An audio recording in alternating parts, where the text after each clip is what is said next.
Le fait de pouvoir passer une frontière, c'est naturel pour moi parce que je le fais tous les jours et que ça fait un petit nombre d'années que je suis dans le franco-allemand.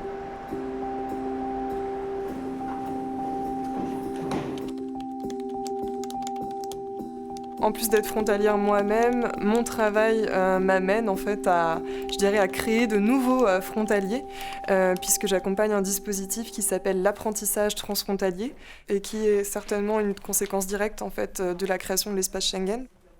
Le principe, c'est que les jeunes peuvent faire la partie théorique de leur formation dans leur pays d'origine et la pratique dans une entreprise du pays voisin. Si c'est une Vereinbarung zwischen dem Betrieb und der Hochschule wird unterschrieben, ça c'est une annexe au contrat. Je vous l'ai mis aussi derrière, on va voir tout à l'heure. Quand j'ai des entretiens avec des jeunes qui viennent me voir, la plupart du temps, en fait, ils ont besoin de conseils pour savoir comment candidater dans le pays voisin.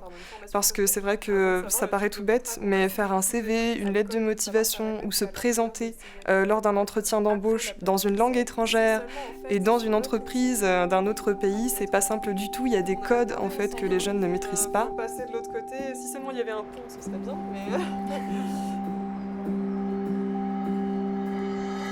Dans l'espace du Rhin supérieur, le transfrontalier, ça reste un petit monde. C'est un petit réseau de personnes en fait qui se connaissent à peu près tous. Et c'est ça qui est super. Et c'est vrai aussi qu'il y a du coup une culture transfrontalière diplomatique qui se crée. C'est-à-dire qu'il y a des principes qu'on n'a même plus besoin d'expliquer. Le positif en fait dans l'existence de cet espace Schengen, c'est que ça crée tout un tas d'envies. Ça crée une très très forte envie de voir ce qui se passe de l'autre côté de la frontière. Ça crée une curiosité et ça crée vraiment une impulsion pour le transfrontalier.